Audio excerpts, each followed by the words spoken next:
Sports day ಅಲ್ಲೂ ಯಾವ ವಯಸ್ಸು ನಮ್ಗೆ ಬಾಲ್ ಹಿಡಿಲಿಕ್ಕೆ ಬರುದಿಲ್ಲ ಆದ್ರೂ ನಮ್ ಒಂಥರ ಸ್ಪೋರ್ಟ್ಸ್ ಮ್ಯಾನ್ ತರ ನಾವು ಆಟ ಆಡಿದ್ವಿ ಗ್ರೌಂಡ್ ಅಲ್ಲಿ.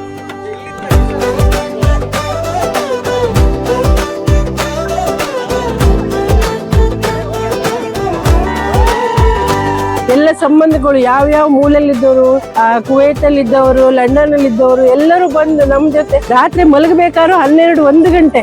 ಯಾಕಂದ್ರೆ ಎಲ್ಲ ಪಂಚಾಯತಿಗೆನೆ ಮುಗಿಯುವುದಿಲ್ಲ ನಮ್ದು. ಅಷ್ಟು ಪಂಚಾಯತಿ, ನಿದ್ದೆ ನೆನಪಿಲ್ಲ, ಯಾವ ಒಂದು ತಿಂಡಿ ಯಾವ್ದು ನೆನಪಿಲ್ಲ ನಮ್ಗೆ.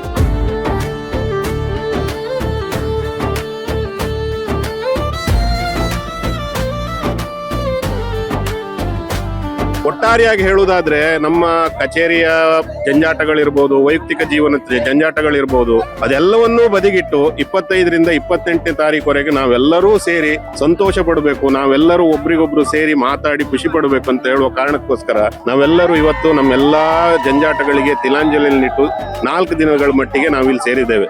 ಇಲ್ಲಿ ಕೇವಲ ಊರಿನವರಲ್ಲ, ಪರ ಊರಿನಿಂದ ಬೇರೆ ಬೇರೆ ದೇಶಗಳಿಂದ ಬಂದಿದ್ದಾರೆ. ಫಾರ್ ಎಕ್ಸಾಂಪಲ್ ನಾವು ಲಂಡನ್ನಿಂದ ಬಂದ್ವಿ. ಯಾಕಂದ್ರೆ ನಮಗೆ ನಮ್ಮ ಫ್ಯಾಮಿಲಿಯವ್ರು ಸಿಗ್ತಾರೆ, ಒಂದೇ ಕಡೆ ಎಲ್ಲರೂ ಇರ್ತೀವಿ.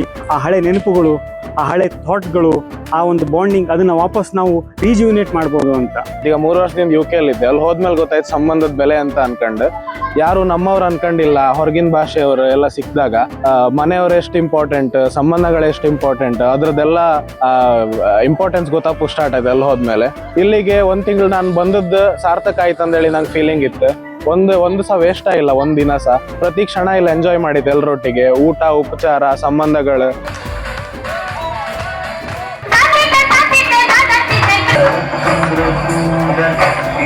जहाँ सब